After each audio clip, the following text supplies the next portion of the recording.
Kalau menyampaikan kebenaran, maka langka, Pak. Langka manusia-manusia seperti Dr. Yahya Waloni. Kita mungkin tak berlebihan memuji, tapi orang yang berani menyampaikan kebenaran itu langka. Langka sangat. Menyampaikan kebenaran, kejujuran itu langka. Wassalatu wassalamu ala asyrafil anbiya'i wal mursalin wa ala alihi wa sahbihi ajma'in. Allahumma salli wa sallim wa barik ala hadha an-nabiyil karim. Allahumma salli ala Muhammad wa ala ali Muhammad fil alamin innaka Hamidum Majid. Ya ayuhan nasu ittaqu rabbakum alladhi khalaqakum min nafsin wahidah wa khalaqa minha zawjaha wa batha minhuma rijalan katsiran wa nisaa wattaqullaha alladhi tasaaluna bihi wal arham innallaha kana 'alaikum raqiba. Wa qala Allah ta'ala ya ayyuhalladzina amanu taqullaha wa qulu qawlan sadida yuslih lakum a'malakum wa yaghfir lakum dhunubakum wa man yuti'illaha wa rasulahu faqad faza fawzan 'azima. Puji syukur kehadirat Allah dengan mengucapkan alhamdulillahi rabbil alamin. Berselawat kepada Nabi dengan mengucapkan Allahumma salli ala Muhammad wa ala ali Muhammad fil alamin innaka Hamidum Majid. Bapak Ibu sekalian yang berbahagia, mudah-mudahan di subuh hari ini Allah melimpahkan rahmat dan karunia-Nya kepada kita semua. Allah berkahi, Allah sehatkan, Allah kuatkan, Allah jadikan kita orang-orang yang husnul khatimah. Kemudian untuk orang tua kita yang telah mendahului kita, Allah tempatkan di tempat terbaik di sisinya. Allah terima amal ibadahnya. Allah kumpulkan bersama orang-orang yang saleh. Kemudian untuk orang tua kita yang masih hidup, Allah sehatkan, Allah kuatkan. Kemudian insyaallah kita semua orang tua kita yang masih hidup husnul khatimah dan istiqamah dalam kebaikan dan ketaatan kepadanya. Amin ya rabbal alamin. Baik Bapak Ibu sekalian yang berbahagia, di dalam Al-Quran, di dalam surat Az-Zukhruf ayat 54, Allah berkata atau Allah berfirman, kata Allah di dalam ayat yang ke-54 dalam surat Az-Zukhruf. Kita mulai dari ayat yang ke-51. A'udzu billahi minasyaitonir rajim. Bismillahirrahmanirrahim.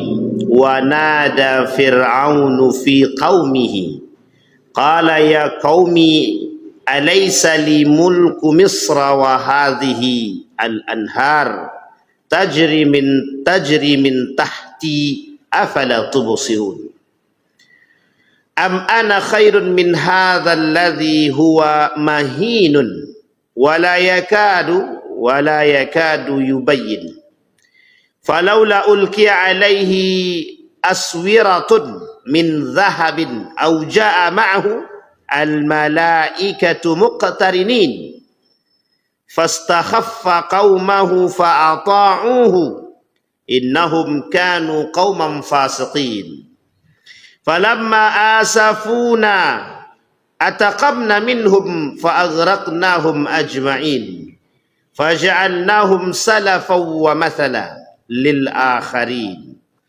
Surat Az-Zukhruf ayat 51 sampai 56.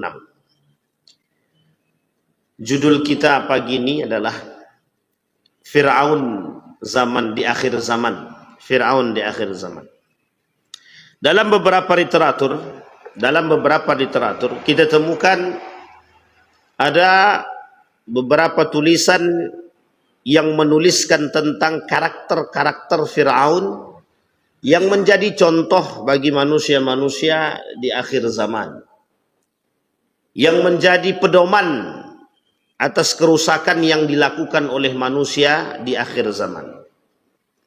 Fir'aun dalam hal ini merujuk kepada Raja Mesir yang zalim yang ketika itu terjadi pada masa Nabi Musa wa Harun.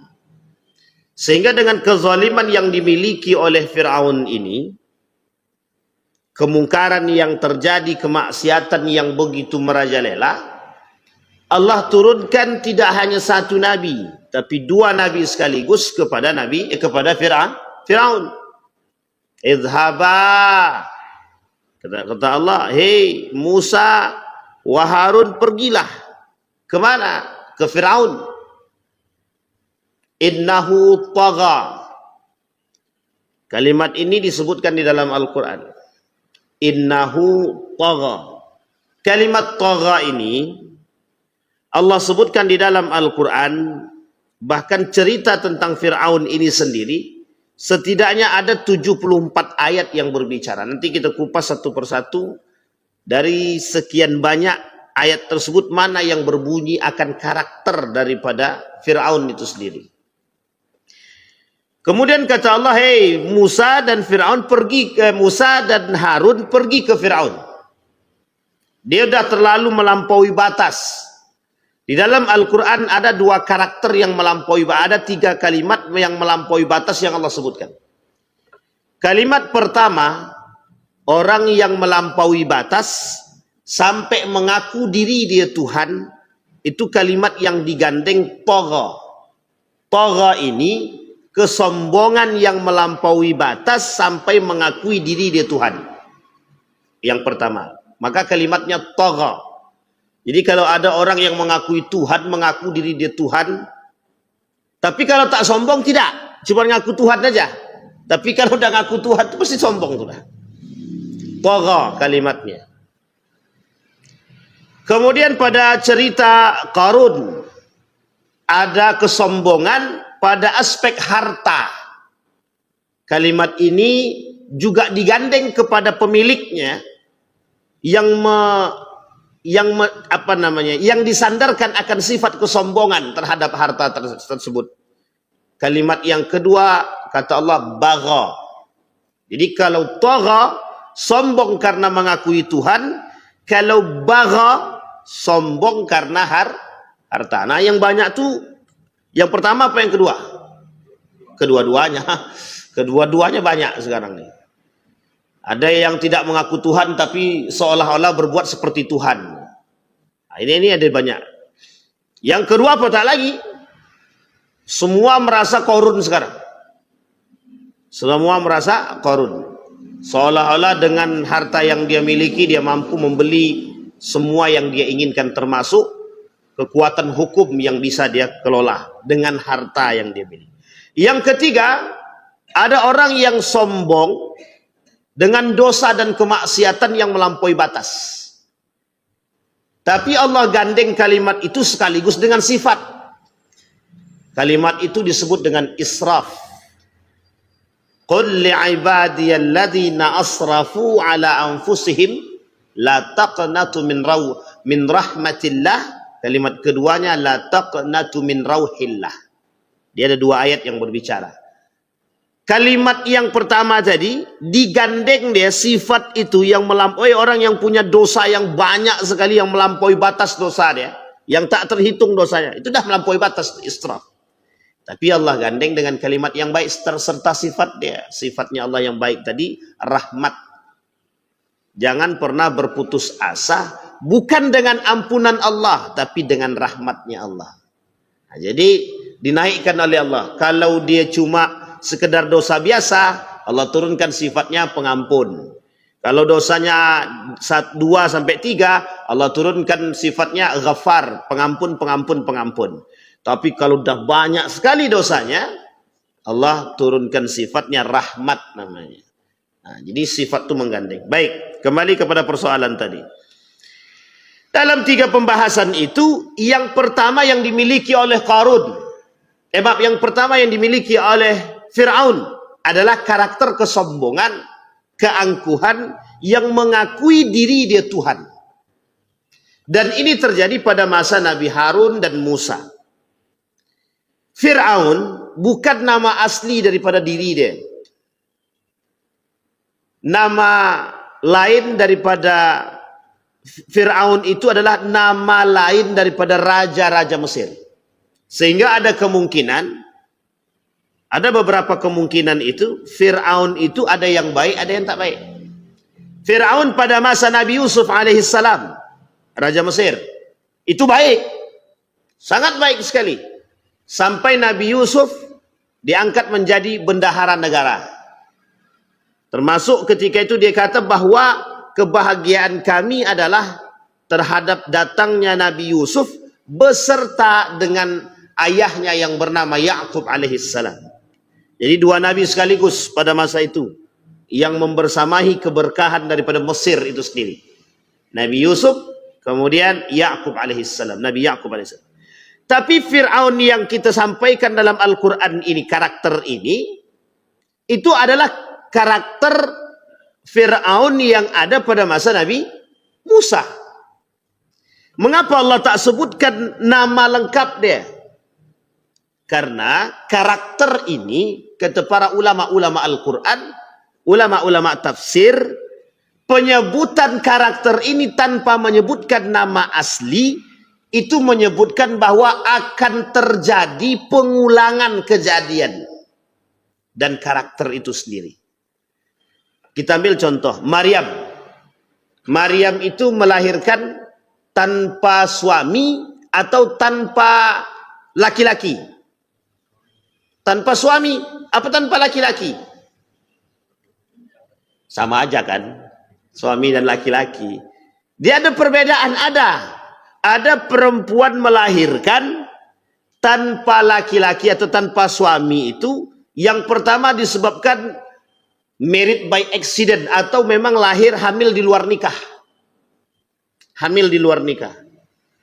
Tapi kalau Maryam tidak. Tanpa disentuh oleh laki-laki. Disebutkan nama dia kejadiannya Maryam. Maka kejadian ini tidak akan terulang kembali. Tidak akan terulang lagi. Ada enggak yang lahir tanpa disentuh laki-laki? Ada enggak wanita yang hamil tanpa disentuh oleh laki-laki sekarang? Tidak ada. Tapi kalau perempuan hamil tanpa suami, banyak. Itu yang disebut dengan kejadian itu. Maka ketika ini dalam aspek kaidah tikrar, pengulangan itu, kalau disebutkan nama, ada kemungkinan besar tidak akan terjadi. Makanya ketika Ali ditanya, keajaiban ketika Ali bin Abi Thalib ditanya tentang kejadian-kejadian yang lahir tanpa disentuh itu, kemudian ada keajaiban yang terjadi di dalam Islam itu seperti Nabi Isa alaihissalam yang bisa berbicara di waktu masih bayi untuk membuktikan akan kenabian yang diberikan semasa dia bayi. Nabi Muhammad, Nabi pada umur 40 tahun. Nabi Isa ketika kecil, bayi, itu sudah bisa membuktikan kenabian dia melalui lisan dia sendiri ketika terjadi fitnah terhadap ibunda tercinta Maryam. Dan itu disebutkan langsung nama Maryamnya. Maka kejadian ini tidak akan terulang lagi. Tapi kalau seandainya hamil luar nikah kan banyak ya. Itu menjadi sebuah tren sekarang. Jadi trennya Eropa berhubungan badan.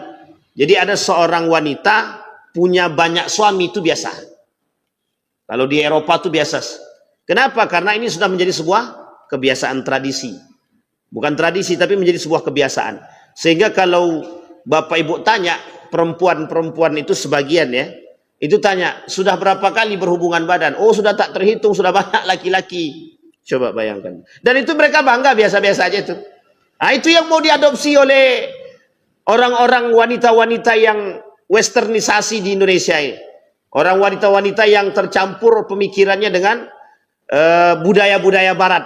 Jadi seolah-olah, mohon maaf ya Bapak Ibu ya, meskipun tidak semuanya, tapi sebagian di antara para artis itu coba lihat, seolah-olah berhubungan badan itu tidak ada dosanya bagi mereka, biasa aja gitu.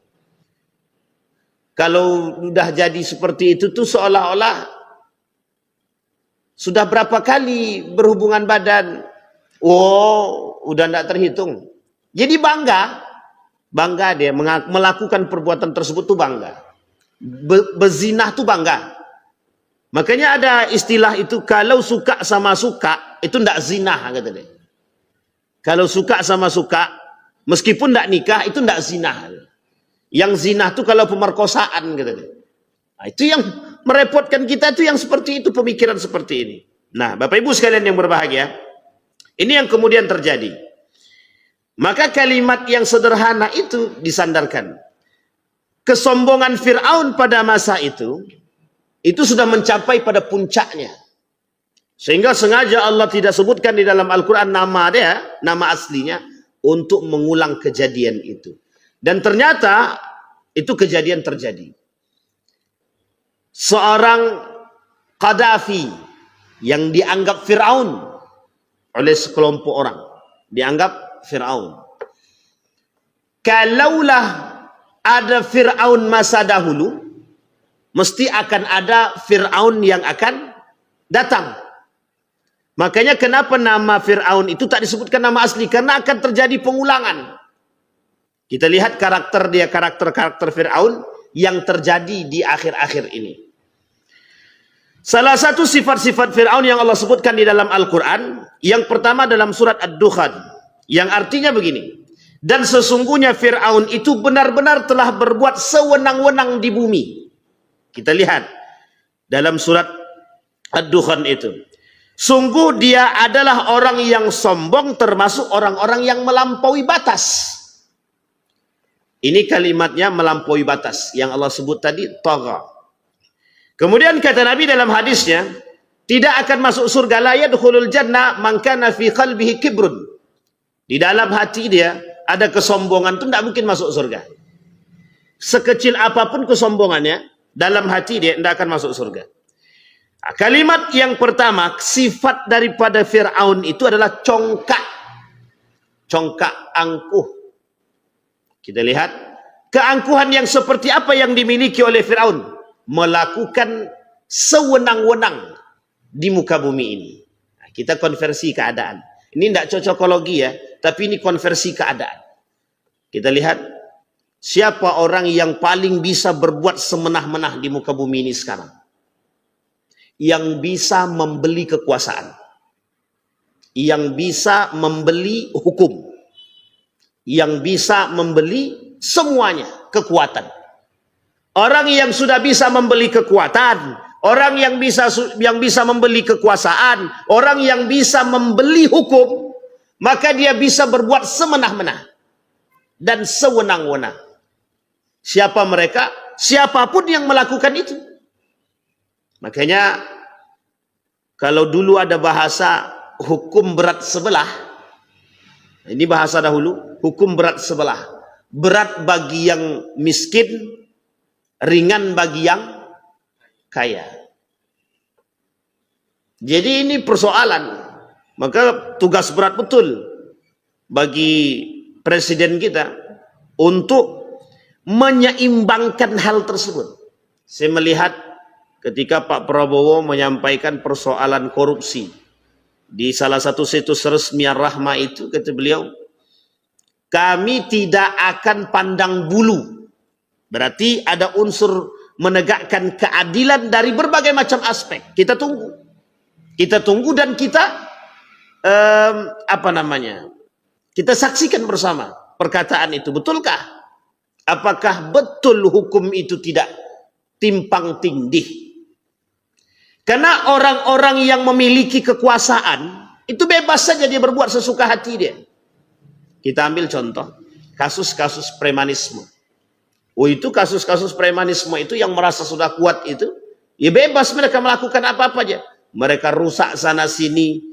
Kalau sudah dirusak di sana sini, datang yang, mohon maaf ya, datang orang yang menangkap, mesti ada orang yang membela. Jadi seolah-olah dia merasa sudah punya tempat dan kekuasaan, yang sudah dia beli hukum dia sudah beli kekuasaan dan kekuatan, jadi dia bebas melakukan apapun. Nah, itu yang terjadi pada masa Yazid bin Muawiyah. Saya tak katakan Yazid bin Muawiyah ini Fir'aun, tapi kelakuan dan perbuatan yang dilakukan itu semenah-menah, seolah-olah dia yang memiliki segalanya. Ini ada orang-orang yang begitu itu ada. Baik, congkak. Maka Allah sebutkan dalam Tuhan itu. Yang kedua, karakternya melampaui batas. Yang mengakui Tuhan tadi. Puncak kesombongan tertinggi itu, kata para ulama, dari karakter daripada Fir'aun itu adalah melampaui batas yang mengaku diri dia Tuhan. Kalau orang sekarang nih, mengakui diri Tuhan mungkin tidak. Tapi bersifat seperti Tuhan seolah-olah diri dia Tuhan. Kenapa saya kata seolah-olah diri dia Tuhan? Kita lihat. Kata Allah di dalam Al-Quran dalam surat Al-Alaq. Sekali-kali tidak. Sesungguhnya manusia itu betul-betul benar-benar melampaui batas. Apabila melihat diri dia serba berkecukupan. Nah, kalimat akhirnya ditutup dengan kalimat yang sederhana. Apabila melihat diri dia serba cukup. Ada kata kuncinya. Orang yang melampaui batas tadi, serba merasa diri dia berkecukupan. Maksudnya berkecukupan itu apa? Ini poin penting untuk kita garis bawahi. Orang kalau sudah merasa diri dia mampu membeli sesuatu, apa yang tak bisa dia beli? Makanya Fir'aun sekarang itu Yahudi itulah. Kita ambil contoh. Kita tak katakan ya, siapa negara yang adikuasa sekarang? Amerika. Amerika punya kekuatan apa? Apa yang tidak dimiliki oleh Amerika? Sampai seolah-olah dia bisa mengatur muka bumi ini, mengatur dunia ini, itu sesuai dengan keinginan yang mereka inginkan. Artinya, sama dengan Tuhan atau tidak? Tuhan bisa mengatur semua ini. Lah kalau ada manusia yang bisa merasa mengatur semua ini, berarti dia tak mengaku Tuhan, tapi karakter dia seperti Tuhan. Ada orang seperti ini, itu dia. Jadi seolah-olah diri dia ini Tuhan. Kami pasti akan mampu membuat sesuatu, pasti. Berarti dah mengakui diri dia itu Tuhan.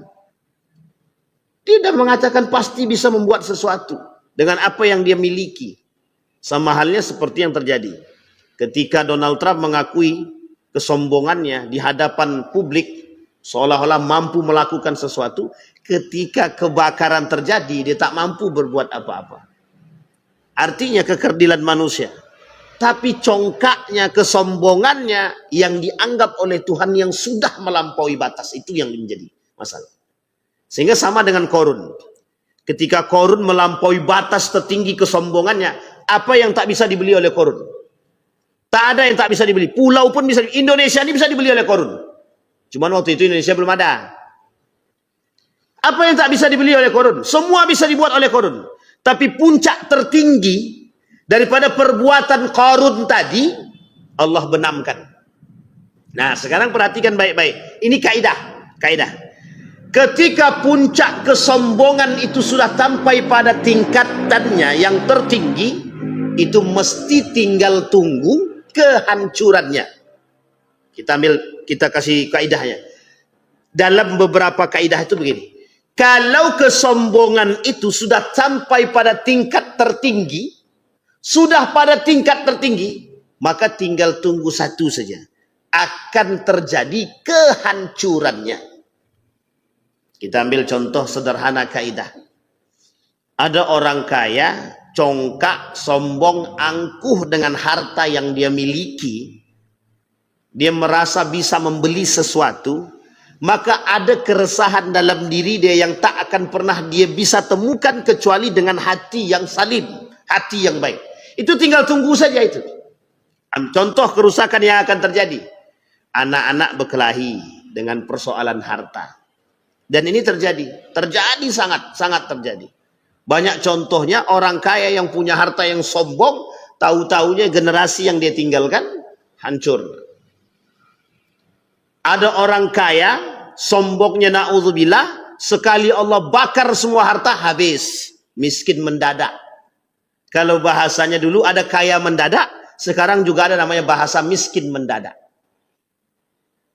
Kapan itu? Ketika Allah benamkan, ketika persoalan Korun. Ketika persoalan orang kaya yang Allah benamkan. Banyak, Pak. Jadi mudah bagi Allah membalikkan, itu mudah sekali. Hitungan menit, hitungan detik bisa Allah lakukan. Coba bayangkan, ini kejadian nyata. Seorang anak yang tidak dididik pada agama dan orang tuanya memiliki kesombongan harta seolah-olah dia punya. Meninggal dia, anak dia berkelahi. Belum dikuburkan mayat ini lagi, anaknya dah berkelahi persoalan harta. Coba bayangkan. Perkelahian persoalan harta menyebabkan kemiskinan pada diri dia. Gimana tuh nasibnya mayat itu tadi itu? Coba bayangkan. Jenazahnya belum dimasukkan, orangnya sudah berkelahi. Baik. Di dalam surat Az-Zukhruf, ayat 54, karakter yang ketiga daripada Fir'aun. Selalu meremehkan rakyat. Ini saya kasih contoh. Rakyat tuh cuma menjadi bahan. Dalam bahasa lain begini, karena Fir'aun ini raja, jadi rakyat itu mau tidak mau wajib ikut kata-kata dia. Fa'ata'u, wajib kalian taat padaku. Kalau tak taat, itu kata Fir'aun. Diambillah dua manusia, yang dua manusia tadi dalam Al-Quran Allah sebutkan, dihadirkan di hadapan Nabi Musa. Kau perhatikan baik-baik, kata dia. Aku bisa menghidupkan dan aku bisa mematikan. Cuma yang tidak ada dalam fikiran Fir'aun ketika itu, menghidupkan yang mati ini tak bisa. Dia ada dua orang, dipanggil dua orang. Kalau kau tak percaya, perhatikan baik-baik. Yang satu dibunuh sama dia, yang satunya lagi dihidupkan. Dalam arti kata dihidupkan, dibiarkan hidup. Cuma yang tak kefikiran oleh Fir'aun ketika ditantang itu, bisa tak menghidupkan yang tadi sudah mati tadi? Itu tak bisa dia. Jadi ada celah kelemahannya. Saking sombongnya Fir'aun, dia bilang sama Haman begini. Ya Haman ibni li sarhan la'alli ablughul asbab as-samawat. Kata dia kepada Haman itu, Haman ini asistennya Fir'aun. Fir'aun kepada asisten terbaik ini. Bangunkan aku bangunan yang tinggi sampai ke langit. Aku pengen tahu Tuhannya Musa itu yang mana. Coba bayangkan tuh. Kan waktu itu. Yang menentang Tuhan. Mana Tuhan tuh? Kata sebagian orang. Mana Tuhan? Tengoklah, perhatikan baik-baik. Kami sedang berzina nih. Coba bayangkan. Sama persoalan yang sekarang terjadi. Memang tidak Fir'aun, tapi karakternya sama-sama saja. Apa kata dia? Wahai manusia, perhatikan, kami sekarang sedang di neraka, kata dia. Di sini tidak panas-panas betul kok. Jadi yang punya banyak maksiat di bumi, datang, ayo kalian yang punya banyak maksiat nanti bareng dengan kami ya di neraka. Insya Allah mereka di neraka itu. Insya Allah mereka di neraka itu. Sampai mereka bertobat kepada Allah. Jadi seolah-olah ada orang-orang yang menentang Tuhan dengan demikian. Sama seperbuatannya Qarun begitu, Fir'aun begitu. Tolong bangunkan aku bangunan yang tinggi, aku pengen lihat Tuhannya Musa. Mengapa Nabi mengatakan melarang bangunan yang tinggi itu? Kenapa Nabi katakan tanda akhir zaman itu adalah ketika melihat bangunan yang tinggi lebih tinggi daripada menara masjid? Itu sebenarnya bahasa kiasan, Pak. Apa maksudnya? Congkaknya manusia kelak itu akan berada lebih tinggi daripada Tuhan. Congkak dan kesombongan manusia seolah-olah mampu berbuat sesuatu. Maka mohon maaf Bapak Ibu, kita lihat sekarang perkembangan teknologi itu sangat-sangat canggih. Ada batasnya, sesuatu itu pasti ada batasnya. Nanti batas tertinggi, hancur itu semuanya Allah matikan. Uniknya, ketika semua listrik ini mati, satu pun daripada alat elektronik itu tak ada yang mampu berkomunikasi. Tak ada satu pun. Kita ambil contoh, mati lampu, siapa yang stres? Semua stres. Sampai bingung tukang PLN itu mau kemana dulu. Itu semua hampir gila tuh Pak.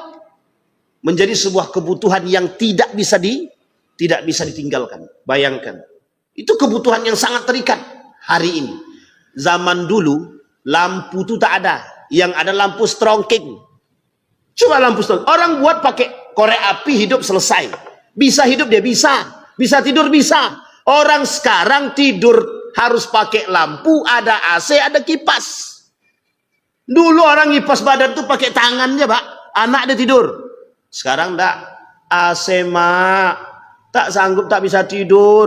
Frustasi orang tua. Langsung stres. Aduh, stres. Itu baru tak punya lampu. Sengaja hari ini, manusia berkebutuhan. Sangat butuh kepada teknologi, cahaya, matahari, segala macam. Dibuat pertumbuhan yang sedemikian rupa. Pada puncaknya Allah matikan semua. disitulah akan kelihatan mana yang beriman, mana yang gila. Mana yang betul-betul beriman dan mana yang tidak. Orang beriman tidak akan pernah gila dengan hal tersebut. Karena dia tahu mana dasar dia, mana kembali dia, harus kemana arah dia. Tapi sekarang kita lihat begitulah keadaan manusia sekarang. Maka tak salah ketika kondisi hari ini itu sangat-sangat membuat kita khawatir dengan keadaan yang akan datang. Yang beriman, ingat kalimatnya, yang beriman. Kembali kepada poin tadi, apa kata Allah dalam Al-Quran surat Az-Zukhruf ayat 54? Maka Fir'aun dengan perkataan itu telah mempengaruhi kaumnya. Fir'aun dengan perkataan tersebut telah mempengaruhi kaumnya. Kita lihat. Fastakhaffa qaumahu fa'ata'u innahum kanu qauman fasiqin. Falamma asafuna intaqamna minhum fa'aghraqnahum ajma'in faja'alnahum salafan wa mathalan lil akharin. Kami jadikan persoalan Fir'aun ini, kata Allah, itu contoh bagi orang-orang terdahulu. Bagi orang-orang yang akan datang, katanya. Apa contohnya? Cara Fir'aun menakut-nakuti masyarakatnya bagaimana? Kata Fir'aun begini, kalau kalian tidak taat padaku, siapapun kalian, kalian akan aku bakar, akan aku hukum, dan lain sebagainya. Nah, sekarang kita konversi. Pada masa siapa kita pernah terjadi yang merasa takut, tak aman? Pada masa siapa? Dulu pada masa Soeharto itu, kalau kita protes tembak mati. Itu pada masa Soeharto. Yang demo tembak, yang protes tembak. Jadi tak ada kebebasan berbicara. Uniknya ketika kebebasan dibuka, itu juga melampaui batas kadang, tak sadar diri. Orang yang diberikan kebebasan berbicara sesuka hati, sekehendak perut dia. Tapi ketika tidak ada kebebasan, seolah-olah terjadi sewenang-wenangan. Sekarang kita kembalikan. Hari ini kebenaran dibungkam. Cara membungkam kebenaran bagaimana? Kalau kau mau sampaikan kebenaran, lihat anak istrimu besok. Jadi tak bisa bicara kita sekarang. Makanya mohon maaf, orang sekarang takut berbicara kebenaran. Takut. Kenapa takut? Kalau menyampaikan kebenaran, maka langka, Pak. Langka manusia-manusia seperti Dr. Yahya Waloni. Kita mungkin tak berlebihan memuji. Tapi orang yang berani menyampaikan kebenaran itu langka. Langka sangat. Menyampaikan kebenaran, kejujuran itu langka. Orang jujur dalam parlemen tersingkirkan. Orang yang tidak korupsi terasingkan. Itu unik itu. Dulu pernah terjadi. Saya tak sebutkan itu. Bapak Ibu kalau mau lihat itu banyak ada cerita ini. Itu ada dalam buku Indonesian X-File. Ini pernah saya sering sampaikan. Lah kapan waktu saya bawa buku itu. 2 buku itu Indonesian X-File judulnya. Di dalam buku itu banyak kebenaran-kebenaran yang tidak terungkap. Jadi dulu ada kasus pemerkosaan seorang wanita. Wanita ini perempuan desa di salah satu daerah di Indonesia ini. Jadi pemerkosaan itu sudah lama. Ternyata yang memperkosa adalah anak dari, ya kita anggap bangsawan lah. Anak dari bangsawan. Itu keluar beritanya Pak di koran. Ketika keluar beritanya di media cetak, hari itu juga dikeluarkan dengan media yang sama. Diprotes, yang protes mereka karena mereka punya duit dan kekuasaan, tutup, tidak boleh. Akhirnya berita itu tidak muncul lagi. Sampai hari ini pemerkosa itu tidak tahu siapa, maksudnya tidak ada keadilan bagi perempuan tersebut. Saya pernah baca cerita itu dan saya tahu betul waktu itu kami pernah tinggal di daerah tersebut. Ini di Jawa kasusnya Pak, di Jawa. Itu pernah terjadi. Dan itu diceritakan oleh orang-orang terdahulu. Pernah tahu terjadi itu. Kalau anak penguasa melakukan kesalahan, itu orang takut itu sudah. Kalau aku tidak hukum dia, maka aku berdosa. Tapi kalau aku hukum dia, aku pasti tersingkirkan. Pilih mana? Kalau dia kuat iman, mesti dihukum. Meskipun dia, karena dia takut dosa. Tapi karena tidak kuat iman, daripada aku dimutasi, ya biarkan aja lah, kata dia. Sampai sini paham maksud ini, Pak? Ini bahasa ilustrasi, Pak. Bahasa sederhana keadaan sekarang itu. Takut akan terjadi sesuatu pada diri dia, tak berani menghakimi orang yang bermasalah. Makanya kasus korupsi kita nih, rumitnya bukan main. Sebenarnya bukan rumit. Karena yang kena itu banyak. Dan yang banyak itu rata-rata penguasa semua kan. Itu yang ditakutkan itu. Jadi kalau aku usut, masalah. Kalau tak aku usut, dosa. Sekarang mau yang mana? Takut mana? Takut Tuhan apa takut manusia? Sekarang kita lihat. Takut Tuhan apa takut manusia? Seolah-olah manusia hari ini adalah, penguasa hari ini seolah-olah adalah Fir'aun. Makanya tidak berlebihan kalau kita kata Fir'aun akhir zaman. Gitu. Fir'aun akhir zaman itu. Tidak berlebihan, tidak. Karena banyak nanti di akhir zaman itu yang lebih parah daripada itu. Nabi katakan, kelak di akhir zaman itu penguasa yang zalim itu akan banyak bertebaran. Memang begitu keadaannya. Lah sekarang contohnya sudah banyak, sudah. Setiap orang yang ingin menyebarkan kebenaran dibungkam. Uniknya, ada ulama yang menyuarakan kebenaran, ulamanya masuk penjara. Coba bayangkan, pada masa siapa? Tidak usah kita keluar negeri, Pak, di tempat kita. Buya Hamka. Buya Hamka itu dimasukkan ke mana? Ke penjara. Hanya karena membela kebenaran. Tak sejalan dengan pemerintah dimasukkan ke dalam penjara. Uniknya, meninggal dia yang sholatkan Buya Hamka. Nah, tapi untung Buya Hamka tidak punya dendam. Jadi memang keadaan, Pak. Itu memang keadaan begitu. Jadi pemimpin yang zalim, kata Nabi, kelak di akhir zaman itu banyak bertebaran. Kalau pemimpin yang zalim ini sudah merajalela, nanti akan sampai pada puncaknya. Coba bayangkan, satu pemimpin yang zalim di Indonesia, misalkan, bukan di Indonesia, kita anggap di beberapa tempat itu ada pemimpin zalim. Setiap tempat punya pemimpin yang zalim rakus. Dan pemimpin-pemimpin berkarakter daripada Fir'aun, kira-kira apa yang terjadi? Perang, Pak. Yang satu ingin menguasai ini, yang ini ingin menguasai ini. Kita ambil contoh. Antara Iran dengan Irak. Pada masanya. Babilonia dengan Persia. Itu berdekatan itu, Pak. Bukan berjauhan, berdekatan, bersebelahan. Irak dengan Iran. Babilonia dengan Persia. Yang memiliki kekuatan pada masanya. Itu saling ingin menguasai. Yang satu memang punya kezaliman, yang satu punya kezaliman, saling ingin menguasai. Raja Babilonia dengan Raja Persia ingin saling menguasai antara satu dengan yang lain. Jadi keadaan itu yang menjadi karakter. Makanya kenapa Allah tak sebutkan nama Fir'aun itu dengan nama asli? Karena memang karakter kepemimpinan yang zalim itu akan ada kepada para pemimpin-pemimpin akhir zaman. Siapa mereka pemimpin akhir zaman itu? Ya wallahu alam. Apakah kondisi yang dikatakan Nabi dalam hadisnya tidak akan terjadi hari kiamat sampai kalian akan melihat pemimpin-pemimpin yang zalim? Itu disampaikan oleh Nabi, sinfani min ahli nari lam arahum, ada dua kelompok yang tidak akan Nabi lihat di surga. Bahkan mencium bau surga pun tidak, kata Nabi. Satu di antaranya siapa? Pemimpin yang suka meremehkan dan menjadikan rakyatnya sebagai mangsa dia. Sekarang kita perhatikan, ada unsur peremehan rakyat, ada mengatasnamakan rakyat. Ada perbuatan yang mengatasnamakan rakyat, ada banyak sekali. Kami naik ini karena demi rakyat. Setelah duduk dia lupa rakyat. Rakyat yang mana itu dia tidak tahu, rakyat siapa pun tidak tahu. Coba bayangkan. Kami naik ini atas nama rakyat. Rakyat yang kami bela. Setelah rakyatnya berkasus, jangankan membela, menengok rakyat pun tidak. Sekarang pertanyaan, rakyat yang mana yang mau dia bela itu? Itu yang pertama. Sekarang yang kedua. Seolah-olah suara rakyat itu tidak ada lagi gunanya. Kenapa tak ada gunanya? Sekian banyak rakyat yang protes, ya biasa-biasa saja. Ya mau protes, proteslah kalian.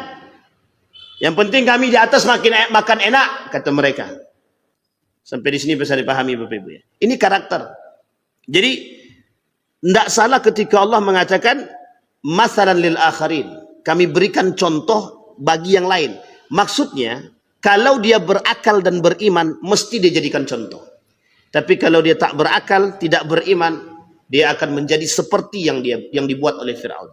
Maka kita lihat Bapak Ibu, ada orang-orang yang mohon maaf sekarang itu menjadi pemimpin dari seorang penghafal Quran misalkan, mengerti Al-Quran, dia paham betul Pak bagaimana seharusnya dia berbuat, dia paham, dia tahu betul. Dulu ada pemimpin kami di salah satu kota di Pekanbaru ini, salah satu kabupaten di Pekanbaru di Riau ini, itu Pak, ketika dia perjalanan dinas, itu kan ada uangnya itu Pak, ada uang perjalanan dinas. Besi saduit nih dikembalikannya kepada pemerintah. Sampai orang di sekitar dia itu protes, kenapa Bapak kembalikan? Mending kita buat untuk makan. Apa kata dia? Bukan hak saya. Itu kalau orang mengerti agama. Sekarang beliau dosen di Universitas Islam Riau itu, UIR. Coba bayangkan apa kata dia? Ini bukan hak saya. Sepeser pun tidak mau dia ambil.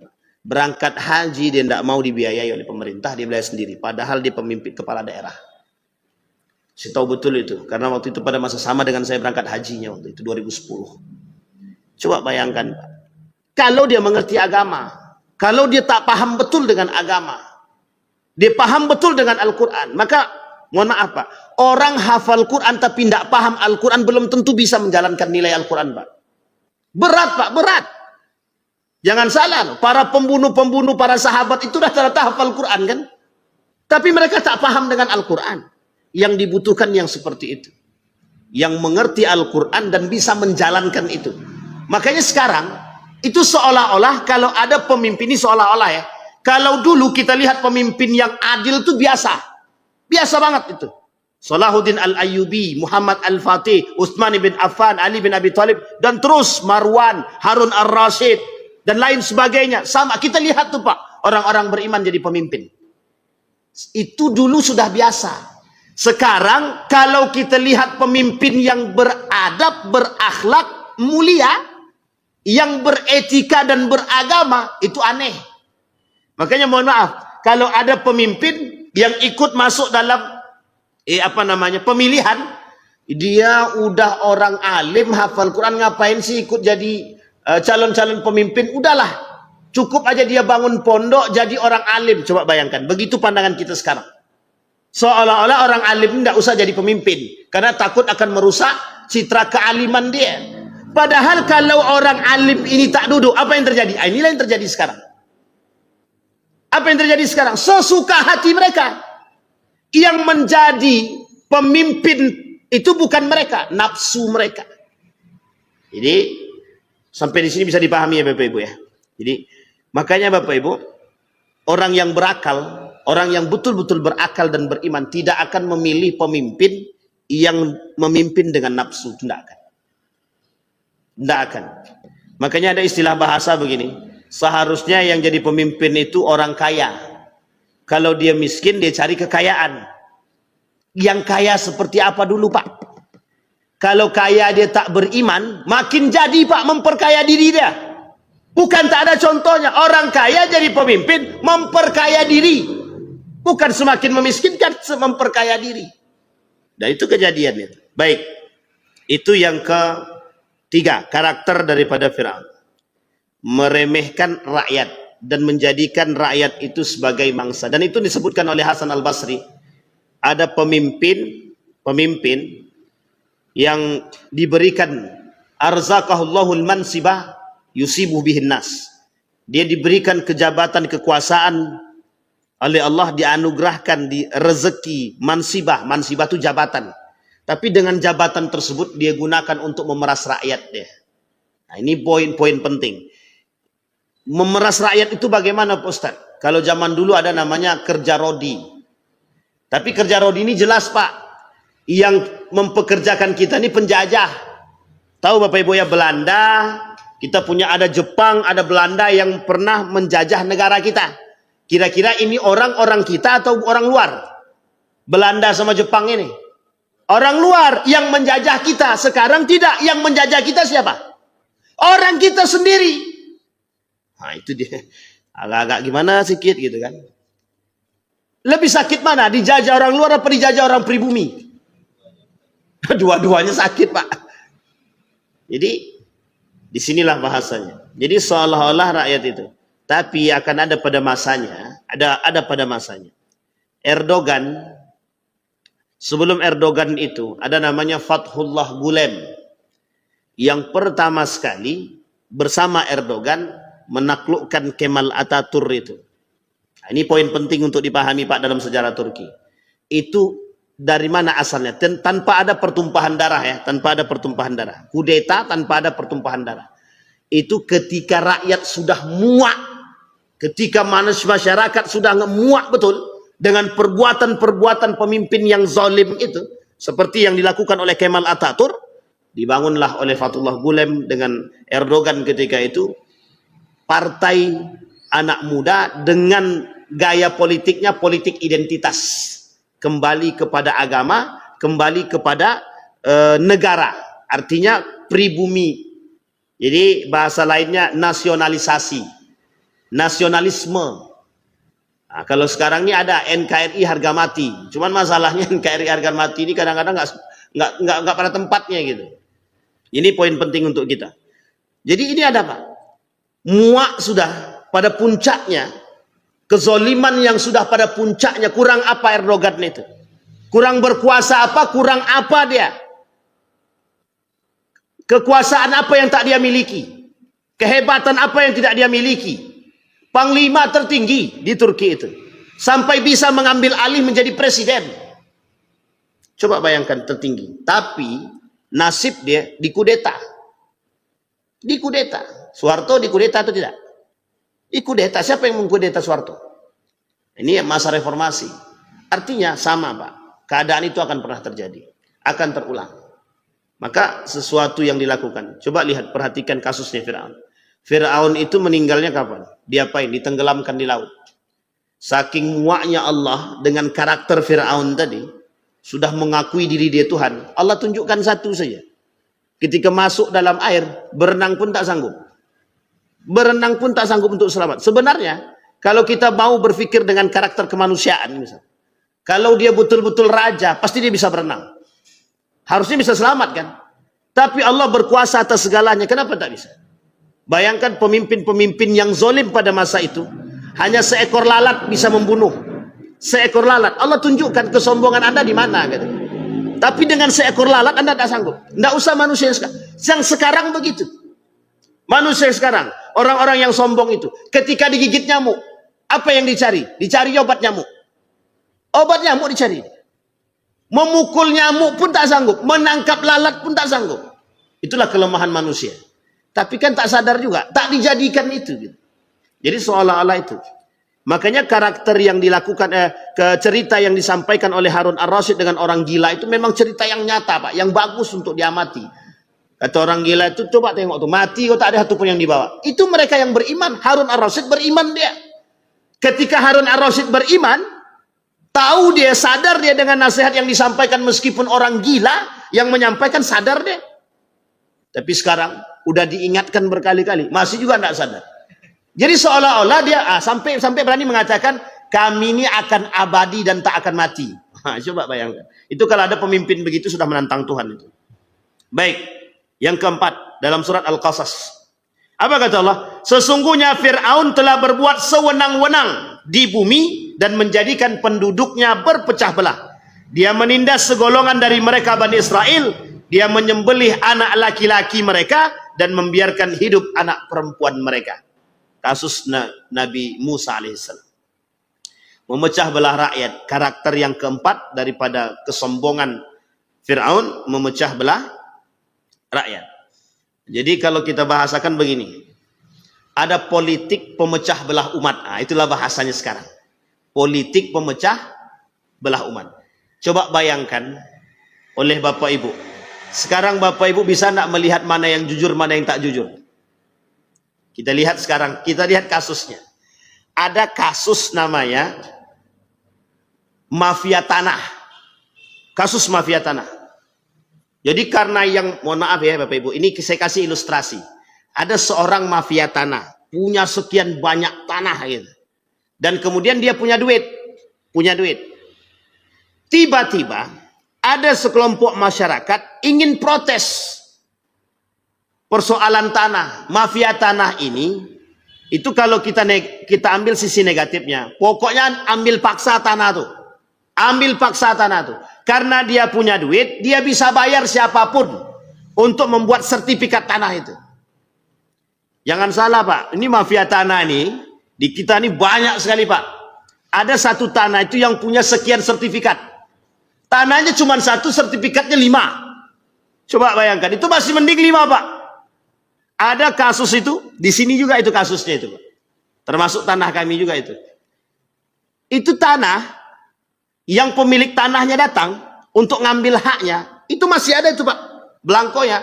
Datang segerombolan orang, karena kita datang nih, kawan nih datang, mau ngambil tanah dia, datang segerombolan orang bawa parang. Jangan coba-coba kau ambil tanah, ini tanah-tanah kami. Coba bayangkan. Jangan, itu bukan Fir'aun lagi, Fir'aun banget itu Pak. Makanya mohon maaf, kasus orang-orang yang kemudian mengkapling laut dan langit itu lebih parah daripada Fir'aun itu.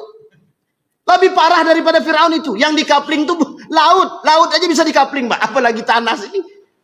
Uniknya begitu. Jadi mafia tanah itu, kita ambil contoh mafia tanah. Ini mohon maaf ya Bapak Ibu, mafia tanah itu. Bagaimana cara mereka memecah belah umat? Memecah belah. Ini kasus. Masyarakat yang protes, kemudian dengan duit yang dia miliki, dia bayar masyarakat yang lain untuk beradu dengan masyarakat yang ini. Sehingga mohon maaf Pak, yang terjadi. Yang berantem siapa? Masyarakat dengan masyarakat. Yang punya tanah ngapain? Tetap diam di atas Pak, sambil menikmati kopi. Yang berantem siapa? Rakyat dia Pak. Tapi yang di atas masih santai dia Pak. Santai minum kopi, kan sudah ada yang ngurus. Gitu. Karena mereka merasa punya banyak uang. Mereka bisa memecah belah Pak. Itu yang mereka lakukan. Kita berantem dengan sama-sama saudara, tapi yang di atas yang punya mereka menikmati Pak. Nah ini poin penting untuk kita pahami betul. Maka Bapak Ibu sekalian yang berbahagia, dulu Soeharto itu pernah kata begini. Bahkan di Yogyakarta itu orang Cina tidak boleh memiliki tanah sedikit pun. Tidak boleh Pak. Orang Cina tidak boleh punya tanah atas nama mereka, tidak punya. Tidak boleh. Tapi mereka punya cara. Nikahlah dengan pribumi. Sehingga bisa membeli tanah atas nama pribumi. Jangan salah.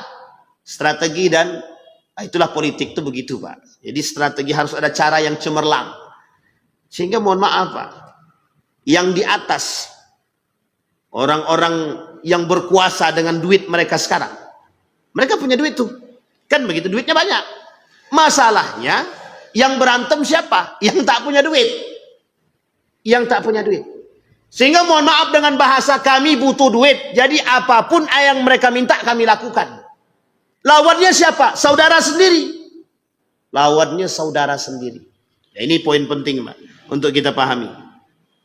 Karakter-karakter yang dilakukan oleh, mohon maaf ya, karakter yang dilakukan oleh manusia sekarang, itu sebenarnya sudah dilakukan oleh Fir'aun pada masanya. Jadi karakter-karakter yang sekarang yang kita tampak, kezoliman, kebrutalan, kemungkaran, kemaksiatan, itu sudah pernah dilakukan oleh Fir'aun pada masanya. Pemecah belah umat, itu sudah pada masanya begitu memang. Jadi strategi untuk mengamankan pemilik hak kita, itu dengan membeli suara. Sampai di sini bisa dipahami Bapak Ibu? Itu yang keempat. Yang kelima, Fir'aun itu dalam surat Ghafir, Fir'aun berkata, aku hanya mengemukakan kepadamu apa yang aku pandang baik. Fir'aun tidak pernah mau mendengarkan pendapat siapapun. Ini bahasa lainnya otoriter. Otoriter. Sekarang, siapa yang pada masanya otoriter? Pemimpin mana yang otoriter? Bapak Ibu tahu pemimpin mana yang otoriter? Pada masa siapa? Siapa Bu? Oh ibu-ibu tuh mau bilang Soeharto, tapi agak ragu sih gitu. Kemal Ataturk, Soeharto, Fir'aun, pada masanya begitu memang. Yang protes tak bisa. Tak ada yang bisa menyampaikan pendapat. Pendapat-pendapat itu seolah-olah tidak benar. Kenapa tidak benar? Karena yang benar adalah pendapat diri dia sendiri. Jadi kalau ada manusia yang suka menganggap pendapat dia lebih baik, berarti Fir'aun kecil. Ya, ada orang sekarang yang tak mau mendengarkan pendapat orang lain, berarti Fir'aun dia itu. Ya mungkin bukan Fir'aun yang sesungguhnya, tapi karakter Fir'aun dia miliki itu. Baik, ini banyak nih Pak, ada 16 karakter. Kalau kita sampaikan semua, ini bisa sampai jam 9 pagi nih. Jadi kita sampaikan sebagian saja. Nanti kita sambung dengan kita tutup insya Allah di pertemuan selanjutnya. Nanti kita tutup dengan bagaimana keadaan Fir'aun yang sekarang. Baik. Apa kata para ulama? Ulama Al-Quran, ulama tafsir terhadap surat Ghafir ini. Fir'aun berkata, aku hanya mengemukakan kepadamu apa yang aku pandang baik. Ketika Qarun menolak nasihat yang diberikan oleh Nabi Musa. Sampai Qarun bilang begini, innama utitu ala ilmin indi. Aku nih kaya, itu karena hasil usahaku. Jadi kalian tak usah lagi atur-atur aku. Ini sama dengan bahasa yang tadi sebenarnya. Tidak ada pendapat satupun yang bisa diterima oleh Fir'aun. Kenapa? Karena menurut Fir'aun aku ini sudah Tuhan. Kalau orang sudah mengaku Tuhan, dia tidak butuh lagi pendapat yang lain, itu tidak butuh. Pendapat yang paling benar adalah pendapat diri dia. Sekalipun pendapat orang lain benar, maka semua orang akan membenarkan pendapat yang dia salah. Yang dia anggap benar meskipun salah. Nah, sekarang kalau kita lihat ciri khas seperti itu, ya kalau ada manusia yang menganggap pendapat dia lebih baik dan tak menerima pendapat yang lain, ya bisa jadi mungkin bagian daripada Fir'aun. Tapi kalau pendapat dia benar, itu tidak ada masalah. Tapi ada pendapat dia salah, tapi dia tak mau menerima pendapat yang benar dari yang lain. Nah, itu yang disebut dengan Fir'aun tadi itu di situ. Banyak apa tidak yang begitu? Nah, itu pandai-pandai Bapak Ibu lah menilai. Banyak apa tidak itu? Yang keenam, yang terakhir. Yang keenam, menjauhkan masyarakat daripada kebenaran. Nah, ini poin penting, Pak. Menjauhkan masyarakat daripada kebenaran. Na'udzubillah, tsumma na'udzubillah. Semoga pemimpin kita yang hari ini, yang memimpin kita dimanapun, mereka betul-betul sadar akan kebenaran, kejujuran, dan keadilan. Semoga para ulama-ulama kita yang dekat dengan mereka mampu membisikkan mereka atas kesalahan yang mereka buat sehingga dibenarkan oleh para ulama kita. Itu yang kita harapkan, Pak. Kenapa? Mohon maaf. Kita takut kebenaran itu oleh manusia hari ini sesuatu yang tabu. Kalau kejahatan yang tabu pada masanya sudah pernah kita rasakan. Jadi bohong itu tabu, bezinah itu tabu, khamar itu tabu. Yang kita takutkan sekarang kebenaran itu yang tabu. Paham maksudnya Bapak Ibu? Kebenaran itu yang tabu. Jadi maksiat biasa, tidak maksiat itu tabu. Korupsi itu biasa, tidak korupsi itu tabu. Jujur itu tabu, bohong itu biasa.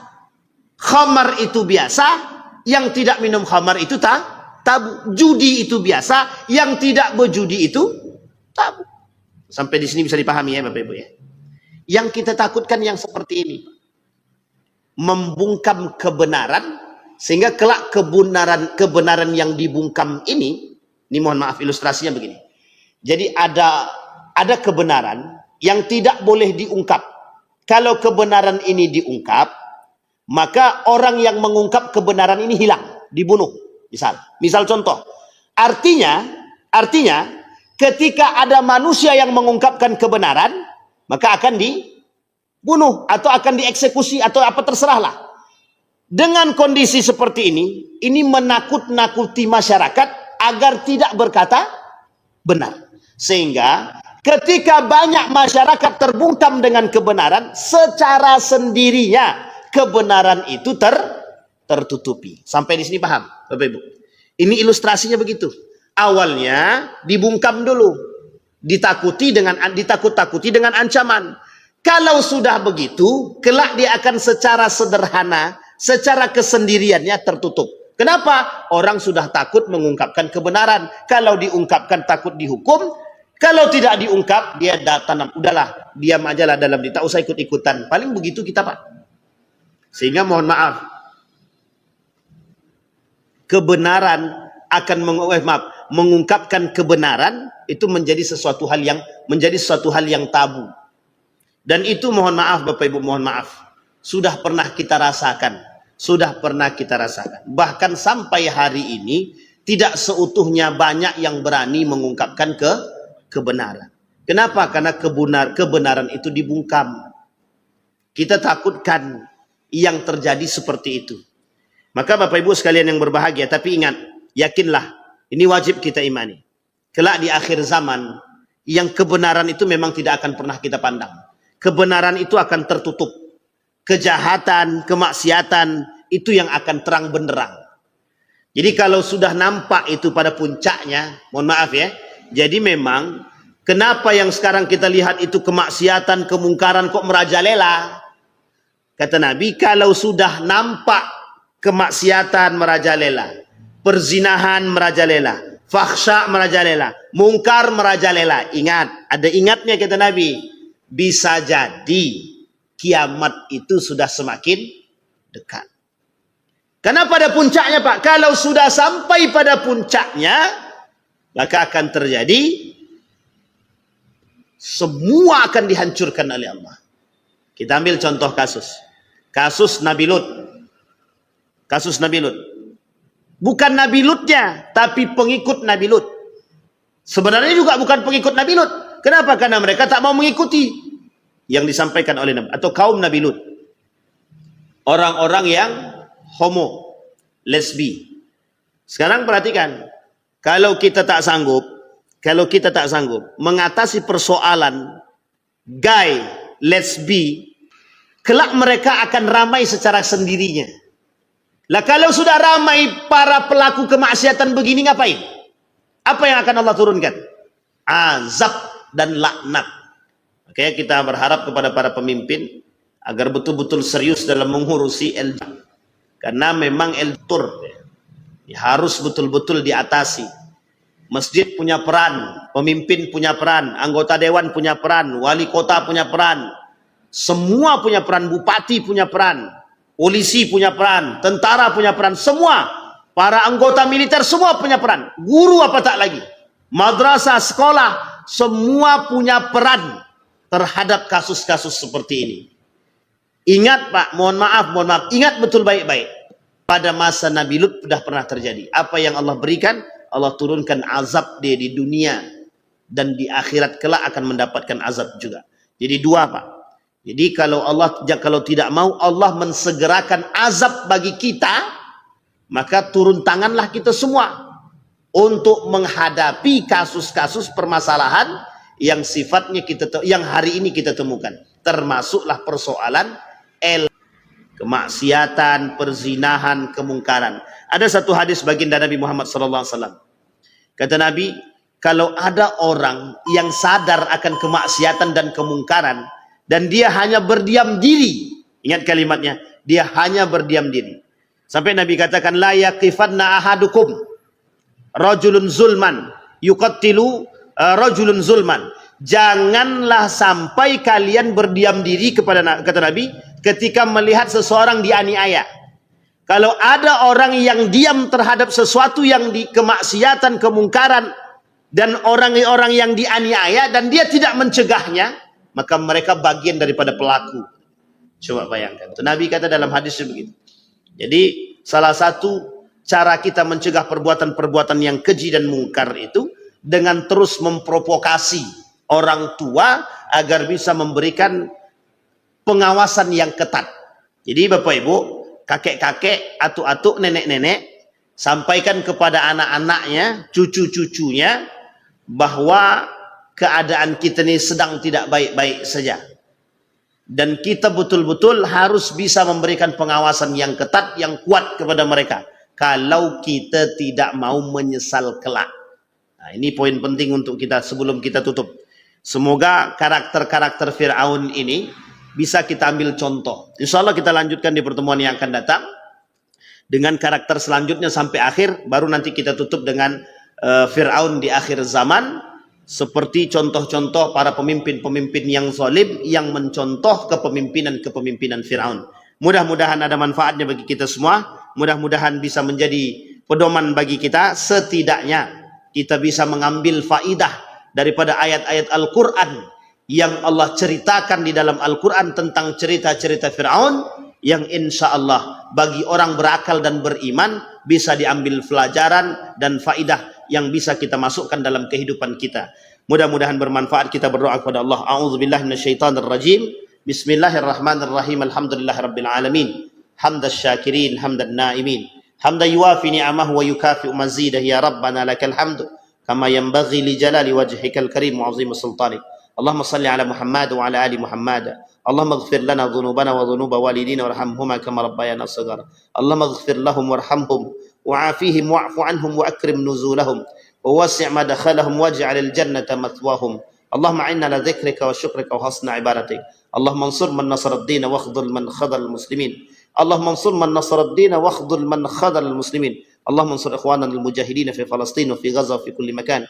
Allahumma faqihna fid din wa 'allimna ta'wil. ربنا هب لنا من ازواجنا وذريتنا قرة اعين واجعلنا للمتقين اماما ربنا هب لنا من الصالحين ربنا ظلمنا انفسنا وان لم تغفر لنا وترحمنا لنكونن من الخاسرين اللهم اجعل القرآن العظيم ربيع قلوبنا ونور صدورنا وجلاء احزاننا وذهاب همومنا وغمومنا اللهم اجعلنا من اهل القرآن واجعل هلتنا من اهل القرآن الذين نحن خاصتك واهلك يا ارحم الراحمين ربنا آتنا في الدنيا حسنة وفي الآخرة حسنة وقنا عذاب النار والحمد لله رب العالمين.